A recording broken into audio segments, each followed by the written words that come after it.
तस्य कृष्ण पक्षे एव रहिः शुक्लः प्राणः तस्मात् एते ऋषयः शुक्ले इष्टं कुर्वन्ति इति इतरस्मिन्। હવે પેલા સંવત્સરની એટલે કે વર્ષની વાત કરીએ. વર્ષ એટલે પ્રજાપતિ. હવે વર્ષથી તરત બીજું આવે માસ. માસ 12 હોય. માસ પછી આવે એ પખવાડિયા અને પછી આ દિવસો આ જાણીએ છીએ આપણે આ કાળની ગતિને કાળના બધા માપ રહેલા છે. તો અહીંયા આગળ માસ એટલે પ્રજાપતિ એના બે પક્ષો જે કૃષ્ણ પક્ષ અને બીજો શુક્લ પક્ષ. એમાં કૃષ્ણ પક્ષ એટલે રઈ અને શુક્લ પક્ષ એટલે એ પ્રાણ. શુક્લ પક્ષ એટલે પ્રાણ અને કૃષ્ણ પક્ષ એટલે રઈ એટલે પ્રકૃતિ, પ્રાણ એટલે આત્મા. બહુ સરસ રીતે એક એક રૂપક દ્વારા અહીં સમજાવવામાં આવેલું છે કે કલ્યાણની જેની ઈચ્છા હોય એને શુક્લ પક્ષમાં નિષ્કામ ભાવથી યજ્ઞ કર્મો કરવા. બે પક્ષો હોય છે, એક કૃષ્ણ અને બીજો શુક્લ. હવે એમાં જો શુક્લ પક્ષમાં તમારે કલ્યાણની ઈચ્છા હોય તો યજ્ઞ યાગાદિ કદાચ સત્કર્મ કરવા. અને જે લોકો કૃષ્ણ પક્ષની અંદર અંધારિયામાં, અજવાળિયું અંધારિયું હાદી ભાષામાં સાવ, એટલે એ અંધારિયાની અંદર કેતા કૃષ્ણ પક્ષની અંદર સાંસારિક ઈચ્છા વાળા લોકો કૃષ્ણ પક્ષમાં સકામ ભાવથી યજ્ઞ કરે છે. સંસારની જેને ઈચ્છા હોય જગતના વિષયો પ્રાપ્ત કરવાની એ લોકો સત્કર્મ કરે, પણ બધા કૃષ્ણ પક્ષની અંદર કેદા અંધાર પક્ષની અંદર આ બધા કરતા હોય છે. આ એક રૂપક દ્વારા સમજાવીને કહે છે કે શુક્લ પક્ષમાં કામ કરવું કેતા કૃષ્ણ પક્ષમાં કામ ન કરવું. એવો અહીંયા આગળ ભાવાર્થ બતાવવામાં આવેલો છે. જેને મોક્ષની કે કલ્યાણની ઈચ્છા હોય એના માટે. બીજી વાત કરે છે કે અહોરાત્ર વૈ પ્રજાપતિ તસ્ય અહ એવ પ્રાણઃ રાત્રિઃ એવ રૈઃ પ્રાણમ વા એતે પ્રસ્કંદંતિ એ દીવા રત્યા સંયુજન્તે બ્રહ્મચર્યમ એવ તદ યદ રાત્રૌ રત્યા સંયુજ્યન્તે. હવે આ ગૃહસ્થો માટે આપણે હમણાં થોડા સમય પહેલા બ્રહ્મચર્યની વાત કરી કે તમે બધા ગૃહસ્થાશ્રમની અંદર રહ્યા છો, અમે ત્યાગાશ્રમની અંદર રહેલા છીએ. અમારું બ્રહ્મચર્ય જુદું અને તમારું બ્રહ્મચર્ય જુદું. હવે આ પ્રશ્નોપનિષદ એમાં પહેલો પ્રશ્ન અને આ 13મો મંત્ર છે. કોઈક વખત તમને વધારે જિજ્ઞાસા થાય તો એ તમે પૂછી શકશો, પરંતુ અહીંયા આગળ એ મર્યાદાની અંદર રહી અને આ બ્રહ્મચર્ય તમારા માટે ઋષિઓ વાત કરી રહેલા છે. જો બ્રહ્મચારી હોય એ જ સાચા બ્રહ્મચર્યની વાત કરી શકે. તમને આશ્ચર્ય લાગશે, મુક્તાનંદ સ્વામી જેને સ્ત્રીનો કોઈ અનુભવ જ નથી અને સતી ગીતાના ધર્મનું પુસ્તક લખે છે, એક બ્રહ્મચારી પુરુષ અને સતીઓએ કેવા ધર્મ રાખવા જોઈએ એનું પુસ્તક લખે. એ કેટલું, અને એની પર ફ્રાન્સની બાય એ પીએચડી કરે છે. એટલે મુક્તાનંદ સ્વામીને કોઈ સ્ત્રીનો અનુભવ જ નથી. એ તો 10 વર્ષની ઉંમરે ઘરેથી નીકળી ગયા હતા અને 10 વર્ષની ઉંમરે એમને બ્રહ્મચર્ય પાળવાનો એકદમ મનમાં સંકલ્પ દ્રઢ હતો અને બ્રહ્મચર્ય ન પડે તો મરવા માટે તૈયાર થયા હતા. હવે જબરજસ્ત બ્રહ્મચારી હતા અને છતાં સ્ત્રીઓના ધર્મની વાત પોતે બતાવી રહ્યા છે. તો એ કઈ રીતે બતાવતા હશે? કોઈ અનુભવ વગર. એનું કારણ કે જે ખરેખર બ્રહ્મચર્ય પાડે એ જ બ્રહ્મચર્યની સાચી વાત બતાવી શકે. એટલા માટે અહીંયા આગળ આ બધા ઋષિઓ બ્રહ્મચારી હતા. ઋષિઓ પરણેલા હતા. પાછા એવું નહીં કે અમારે જેમાં સાધુ થઈ ગયેલા બધા ઋષિઓ એવા ન હતા, પરણેલા ઋષિઓ હતા. અને પરણેલા ઋષિઓ એને આત્મ સાક્ષાત્કાર કરેલો હતો, ભગવાનને મેળવેલા હતા. એટલે સાચા અર્થની અંદર ગૃહસ્થોએ બ્રહ્મચર્ય કઈ રીતે પાળવું એની વાત અહીંયા આગળ બહુ સુંદર રીતે ઋષિ એ સમજાવી રહેલા છે કે રાત્રિ અને દિવસ આ બે ભેગા થાય એને પ્રજાપતિ કહેવાય. અને પ્રાણ એટલે દિવસ અને રઈ એટલે રાત્રિ. જેવો દિવસે અહીં બહુ સ્પષ્ટ રૂપમાં કહેવામાં આવેલું છે કે જેવો દિવસે સ્ત્રીનો સહવાસ કરે છે તેઓ પોતાના પ્રાણને ક્ષીણ કરી રહેલા છે, અને જેવો એ દીવા એટલે કે શબ્દ પણ કેટલો અદ્ભુત વાપર્યો છે. કોઈ પણ ગ્રહસ્થ જો દિવસે પોતાની સ્ત્રીનો સહવાસ કરે તો એ પોતાના પ્રાણને ક્ષીણ કરી રહેલો છે.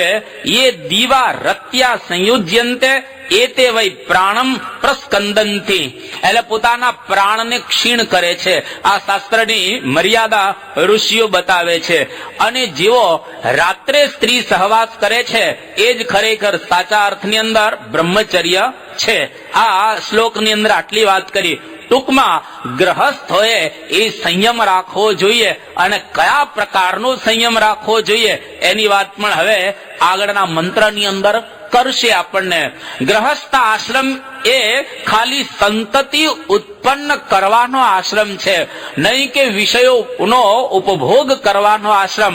આ શાસ્ત્રની અંદર એ મર્યાદા બતાવવામાં આવે. મનુ ભગવાનની મર્યાદા હમણાં એ બતાવેલી છે, એની પણ વાત આપણે સાંભળીશું. પણ ટૂંકમાં ગ્રહસ્થ આશ્રમની અંદર સંયમ રાખવો એ જોઈએ. મહારાજના વખતમાં હતા કેટલા એવા, અને આજે પણ એવા કેટલાય ગ્રહસ્થ રહેલા છે જે લોકો વ્યવસ્થિત રીતે સંયમ રાખી રહેલા છે. મહારાજના વખતમાં મયારામ ભટ્ટ હતા. એમના ધર્મપત્ની ધામમાં ગયા. એમને રામાનંદ સ્વામીએ કહ્યું કે હવે આપણે બીજા લગ્ન કરવા નથી. તો એમની આજ્ઞાથી એમણે બીજા લગ્ન કર્યા નહીં, અને આજીવન એમણે બ્રહ્મચર્ય વ્રત ધારણ કર્યું. ઉપલેટાના લાલાભાઈ હતા મહારાજના વખતમાં. એમના ઘરે એમની દીકરી 16 વર્ષની. હવે દીકરી તો ઘરમાં બધે ફરતી જ હોય ને, અને બાપને દીકરીને જોઈને ક્યારે વિકાર ઉત્પન્ન ન થાય. પોતાની દીકરી 16 વર્ષની પોતાની દીકરી લાલાભાઈ એને પોતાની દીકરીની નાકની દાંડી જોઈ નહોતી. હવે 16 વર્ષની દીકરી થઈ જાય અને ઘરમાં જ દીકરી હોય અને નાકની દાંડી ન જુઓ, એ કેટલા સંયમ વાળા હરિભક્ત હશે. અને જાણીએ છીએ આપણે લક્ષ્મણ. હવે લક્ષ્મણ નાના હતા, રામ ભગવાન મોટા હતા. સીતા, રામ અને લક્ષ્મણ ત્રણેય જણા આમ તો મહેલની અંદર જ રહે, અને 14 વર્ષ સુધી લક્ષ્મણજી સીતા મૈયાની સાથે જ હતા. પણ આશ્ચર્યની વાત તો એ છે કે નાહમ જાનામી કેયુરે નાહમ જાનામી કુંડલે નુપુરે ત્વભી જાનામી નિત્યમ પાદાભિવંદના. કોઈ દિવસ લક્ષ્મણજીએ પોતાના ભાભી સીતા એના મુખારવિંદ સામે જોયું નહોતું. કેટલા સંયમી, એટલે એને યતિ કહેવાય, બ્રહ્મચારી કહેવાય. હવે આટલા બધા બ્રહ્મચર્ય વ્રતની અંદર પોતે દ્રઢ હતા. અને એવા યતિ બ્રહ્માનંદ સ્વામી હતા. પેલો ઘોડો વિફરેલો, બ્રહ્માનંદ સ્વામીએ ખાલી હાથ મૂક્યો, શાંત થઈ ગયો ઘોડો. એનું કારણ એવા બ્રહ્મચારી હતા. એટલા માટે ગૃહસ્થ આશ્રમની અંદર કયા પ્રકારે બ્રહ્મચર્ય રાખવું એની વાત પણ બહુ અહીંયા આગળ ટૂંકમાં પણ સરસ રીતે કહે છે. એ કહેતા પહેલા એક શ્લોક અહીંયા આગળ બતાવે છે. એ આગળ ઋષિઓ કહે છે કે અન્નમ વૈ પ્રજાપતિ તતઃ વૈ તદ્રેત તસ્માત ઈમાહ પ્રજા પ્રજાયંતે. જે કબંધી ઋષિએ પ્રશ્ન પૂછેલો કે આ પ્રજા ક્યાંથી ઉત્પન્ન થાય, એટલે આખો સર્ગ એને બતાવ્યો.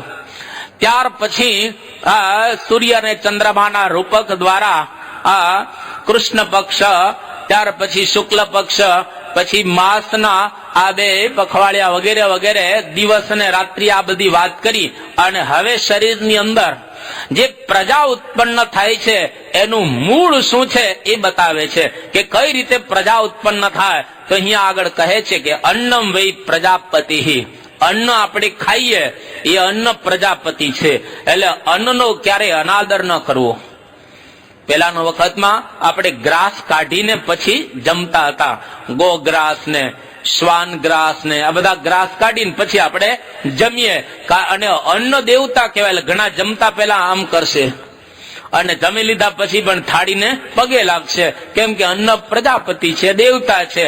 એટલે અન્નનો અનાદર એ આપણે કરતા હોતા એ નથી. એટલે અન્ન પ્રજાપતિ છે. અન્ન ખાઈએ તો એની અંદરથી બને શું? તદ રેતઃ. રેતઃ અર્થાત વીર્ય અન્નમાંથી એ ઉત્પન્ન થાય છે અને વીર્યમાંથી આ પ્રજા બધી એ ઉત્પન્ન થાય છે. આ અહીંયા આગળ કહે છે કે રેતઃ તસ્માત એટલે કે એમાંથી ઈમાહા એટલે કે આ અને પ્રજા એટલે પ્રજા પ્રજાયંતે એટલે કે ઉત્પન્ન થાય છે. એટલે હવે મહારાજે પ્રથમના 27માં વચનામૃતમાં વાત કરી. આજો કેટલું સુંદર મહારાજ નિરૂપણ કરે છે. ઉપનિષદનું એક્ઝેક્ટ ભાષાંતર પ્રથમના 27માં વચનામૃતમાં તમને જોવા મળશે. મહારાજ કહે છે કે જળના બિંદુમાંથી મનુષ્ય ઉત્પન્ન થાય છે અને તેને હાથ, પગ, નાક, કાન આદિ 10 ઇન્દ્રિયો થઈ આવે છે. હવે એક તેજ બુંદમાંથી, વીર્યના એક બુંદમાંથી આખો મનુષ્ય ઉત્પન્ન થાય અને ભગવાને એટલું મૂકેલું છે એની અંદર કે એમાંથી હાથ, પગ બધું જ ઉત્પન્ન થાય છે. હવે કેટલું અંદર એ ભગવાને મૂક્યું હશે કે એમાંથી આખો મનુષ્ય બની શકે અને જેના પિતા હોય ને એવો જ બને છોકરો. તમે જોજો, પિતા જેવો જ બને. અને આપણું જે મુખારવિંદ કેટલા આપણું જે મુખ હોય એ મુખનું તમારે એક્ઝેક્ટ જોવું હોય તો તમારા પગનો અંગૂઠો, અત્યારે જોતા નહીં, અત્યારે ન જોતા, પછી આ પૂરી થઈ જાય ને તમારા પગનો અંગૂઠો જેવો હશે ને એવું તમારું મોઢું હશે. મોઢાનો આકાર તમે જોજો, તમારા પગના અંગૂઠાનો જે અંગૂઠો હોય અને એના જેવું તમારું પોતાનું મુખારવિંદ હશે. કોકનું લાંબુ હોય પગનો અંગૂઠો લાંબો હશે, કોકનું વળી પોળું હોય તો પગનો અંગૂઠો એવો હશે. પ્રાય આવું એ કહેવામાં આવે છે. એટલે કે એક બિંદુમાંથી આખો મનુષ્ય એ ઉત્પન્ન થાય છે. અને અહીંયા આગળ બતાવ્યું કે સંવત્સર એટલે વર્ષ એ પ્રજાપતિ છે, માસ પણ પ્રજાપતિ છે, અન્ન પણ પ્રજાપતિ છે. અને પ્રજાપતિ એટલે ભગવાનનું સર્વમાં કારણપણું રહેલું છે. પ્રજાપતિ એટલે ભગવાન. ભગવાન સર્વત્ર રહેલા છે એના દ્વારા આ પ્રમાણે એને બતાવવું છે. આટલી વાત કરી અને હવે તમારા બ્રહ્મચર્યની વાત કરે છે, તમારા જ આશ્રમની. અને અહીંયા આગળ સમાપ્તિ કરતા 3 શ્લોક બતાવવામાં આવેલા છે. ગૃહસ્થ આશ્રમની અંદર કઈ રીતે બ્રહ્મચર્ય વ્રત રાખવું જોઈએ બરાબર એના માટે આ શ્લોક અહીંયા આગળ કહેવામાં આવ્યો છે. ત્યાગીઓની વાત તો તમને ઘણી વખત કહેવામાં આવેલી છે. પુનઃ એકવાર કહી દઈએ કે અમારા આશ્રમની અંદર અમારે 8 પ્રકારે સ્ત્રીનો ત્યાગ રાખવાનો હોય અને 8 પ્રકારે અબડા કેરો ત્યાગ કરે સો ત્યાગી, વિષય થકી વૈરાગ્યને પામ્યા સો સાચા વૈરાગી. એ 8 પ્રકાર બતાવવામાં આવ્યા. શ્રવણમ, કીર્તનમ, કેલિહ, પ્રેક્ષણમ, ગુહ્ય ભાષણમ, સંકલ્પ, અધ્યવસાય, ક્રિયા નિવૃત્તિરેવ ચ. 8 પ્રકાર અમારા. અને તમારા અહીંયા આગળ પ્રકાર બતાવે છે. અમારે શ્રવણમ એટલે કે કોઈ સ્ત્રી ક્યાંય બોલતી હોય તો અમારા સંભળાય નહીં. કેલિહી એટલે સ્ત્રી ક્યાંય રમત રમતી હોય તો અમારા જોવાય નહીં.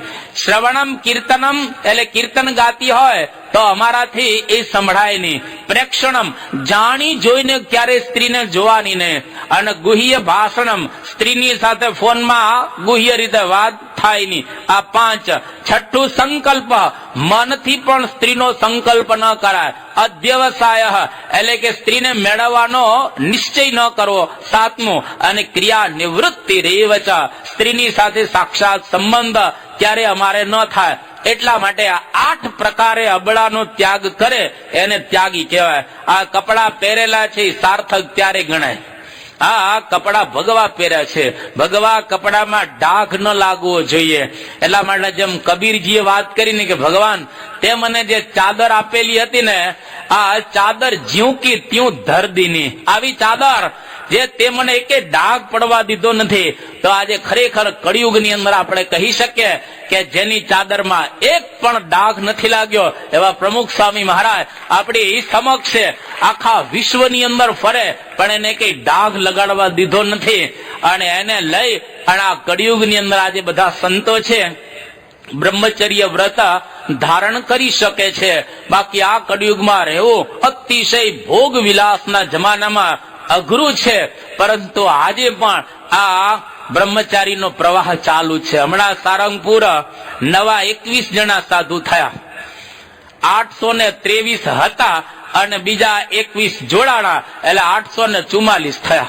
844 જણા આ સંસ્થાની અંદર ત્યાગી છે. સ્ત્રી અને ધનના આ ત્યાગ રાખનારા એટલે આ અમારું બ્રહ્મચર્ય. અને એક શિક્ષાપત્રીની અંદર બતાવવામાં આવેલું, હવે તમારું બ્રહ્મચર્ય. અમારા બ્રહ્મચર્ય વખતે તમે તાલી પાડી, પણ હવે તમારા બ્રહ્મચર્યની વાત અહીંયા આગળ ઋષિઓ કહે છે એટલે અમારે તાલી પાડવાની. આવી રીતે જે લોકો રાખતા હોય તે, અને આમાં રાખવાનું જ હોય. આમાં જેમ અમે વાત કરીએ કોઈ સ્ત્રીની સાથે તો તમે અમારી સામે આંગળી નથી કરતા, એટલે સ્વામી આપણા સ્વામી આમ કરે છે એટલે એ કરાય જ નહીં, આ અમારું નિયમ જ છે. એમ તમારા માટે આ શ્લોક પુનઃ તદ યે હ વૈ તત્ પ્રજાપતિ વ્રતમ ચરંતી તે મિથુનમ ઉત્પાદયન્તે તેષામ એવ એષઃ બ્રહ્મલોકઃ એષામ તપો બ્રહ્મચર્યમ એષુ સત્યમ પ્રતિષ્ઠિતમ. આ તમારા માટે કહેવામાં આવ્યું, જે પ્રજાપતિ વ્રતનું અનુષ્ઠાન કરે તેને ત્યાં પુત્ર અને પુત્રીનું જોડકું ઉત્પન્ન થાય. જો પ્રજાપતિ વ્રતનું તમે અનુષ્ઠાન કરો તો તમારે ત્યાં પુત્ર અને પુત્રીનું જોડકું ઉત્પન્ન થાય. ઘણા આવે છે જોડકા, એટલે એના પ્રજાપતિ વ્રતનું અનુષ્ઠાન કર્યું હોય જાણે અથવા અજાણે તો એમને ત્યાં આ પ્રમાણે મિથુનમ એટલે કે પુત્ર અને પુત્રીનું જોડકું ઉત્પન્ન થાય, જેમાં તપ બ્રહ્મચર્ય અને સત્ય છે તે એને બ્રહ્મલોકની પ્રાપ્તિ થાય. જો ગૃહસ્થ આશ્રમમાં તમે બ્રહ્મચર્ય વ્રત રાખો તો બ્રહ્મલોક એટલે કે અક્ષરધામની પ્રાપ્તિ થાય. જે પ્રજાપતિ વ્રત છે એ પ્રજાપતિ વ્રતની વાત મનુસ્મૃતિના 3જા અધ્યાયની અંદર 45 થી 50 શ્લોકની અંદર કરવામાં આવેલી છે. આપણું આ ઋષિઓનું શાસ્ત્ર કેટલું ઊંડું છે એનો પણ તમને અહીંયા આગળ એ અનુભવ થશે. તમારે જો પુત્ર મેળવવો હોય તો પુત્ર જ મળે, તમારે જો પુત્રીની ઈચ્છા હોય તો પુત્રી જ તમને મળે, એમાં કોઈ શંકાને સ્થાન રહેલું નથી. આ વ્રત પ્રમાણે કોઈ પણ ગ્રહસ્થ વર્તે એને માટે કહેલું છે. હવે પ્રજાપતિ વ્રત એટલે શું? હવે આ તમારા બ્રહ્મચર્યની વાત અહીંયા આગળ કહે છે કે જ્યારે આપણે શિક્ષાપત્રી વખતે થોડીક એની ઝલક આપેલી હતી, પણ અહીંયા આગળ ઉપનિષદનો મંત્ર જ સાચા અર્થની અંદર આપણને સ્પષ્ટ રીતે બતાવે છે. એટલે પ્રજાપતિ વ્રત અર્થાત સ્ત્રીને જ્યારે રજો દર્શન આવે, રજો દર્શન જ્યારે આવે એને 16 દિવસ થાય અને 16 દિવસને આપણા શાસ્ત્રની અંદર ઋતુકાળ કહે છે. સ્ત્રીને રજો દર્શન થયા પછીના જે 16 દિવસ એને આપણા શાસ્ત્રની અંદર એને ઋતુકાળ કહેવાય. એમાં 4 દિવસ પહેલા અને 11મો દિવસ અને 13મો આ વર્જ્ય ગણવામાં. એમાં સ્ત્રીનો સંગ ક્યારેય ગ્રહસ્થ ન કરી શકે. રજો દર્શનના 4 દિવસ, 13મો દિવસ અને 11મો દિવસ, આટલા એ 6 દિવસ સ્ત્રી સહવાસથી એને દૂર રહેવાનું. ત્યાર પછીના જે 10 દિવસ રહ્યા એના માટે અહીંયા આગળ બતાવે છે એકાદશી, અમાસ, પૂર્ણિમા, ગ્રહણ, વ્યતિપાત, સંક્રાંતિ, જન્માષ્ટમી, શિવરાત્રી, રામનવમી, આ બધા જે ઉત્સવોના દિવસો આવે એ ઉત્સવના દિવસે પણ સ્ત્રીનો સંગ ક્યારેય એ કરવો નહીં. અને ત્યાર પછી એ કહે છે કે ઋતુકાળ દરમિયાન ફક્ત અહીંયા આગળ મનુસ્મૃતિ મનુ ભગવાન બહુ સ્પષ્ટ કહે છે કે મહિનામાં રતિ કામનાથી એટલે કે સંતાનની ઉત્પત્તિ કરવાના ભાવથી જ મહિનામાં ફક્ત એ 2 જ દિવસ સ્ત્રીનો એ સહવાસ કરી શકે. એ જ સાચા અર્થની અંદર ગૃહસ્થ આશ્રમમાં બ્રહ્મચારી રહેલો છે. આ બહુ સ્પષ્ટ રીતે શ્લોક અહીંયા આગળ મનુ ભગવાન કહે છે કે ઋતુ કાલાભિગામી સ્યા સ્વદાર નિરત સદા પર્વવર્જમ વ્રજે ચેજામ તદ્વ્રતો રતિકામ્યયા યુગ્માસુ પુત્રા જાયંતે સ્ત્રીઓ યુગમાસુ રાત્રિશો તસ્માત યુગમાસુ પુત્રાર્થી સંવિશે આર્તવે સ્ત્રીયમ. આવા ઘણા બધા શ્લોકો બતાવવામાં આવ્યા છે, પણ ટૂંકમાં ઋતુકાળ દરમિયાન આટલા દિવસોને બાદ કરી અને સ્ત્રીનો જે સહવાસ કરે અને એ પણ સંતતિની ભાવનાથી, તો સાચા અર્થની અંદર એ ગૃહસ્થ પોતે બ્રહ્મચારી કહેવાય. અને એ સિવાયની અન્ય કોઈ સ્ત્રીની સામે એ જાણી જોઈ અને ખરાબ ભાવનાથી જુએ તો એના બ્રહ્મચર્ય વ્રતનો એ ભંગ થયો ગણાય. એટલે પોતાની સ્ત્રી સિવાય માતા, બેન અને પુત્રી સમાન બધાની સ્ત્રીઓને જે ગ્રહસ્થ પાળે એ ખરેખર સાચા અર્થમાં બ્રહ્મચારી કે આટલા તમારા નિયમો હાઈએસ્ટ, જો અમારા એકલા નથી, તમારા આટલા બધા એ હાઈએસ્ટ રહેલા છે. અને આ પ્રમાણે જયારે વર્તે, હવે તમે જો આ પિક્ચરના જમાનામાં, આ બધા ટીવીના જમાનામાં આટલી બધી આ બધી જાહેરાતો, અને હમણાં પછી ઓલી નવરાત્રી આવશે, એમાં બધું રાખવું કેટલું અઘરું આ રહેલું છે.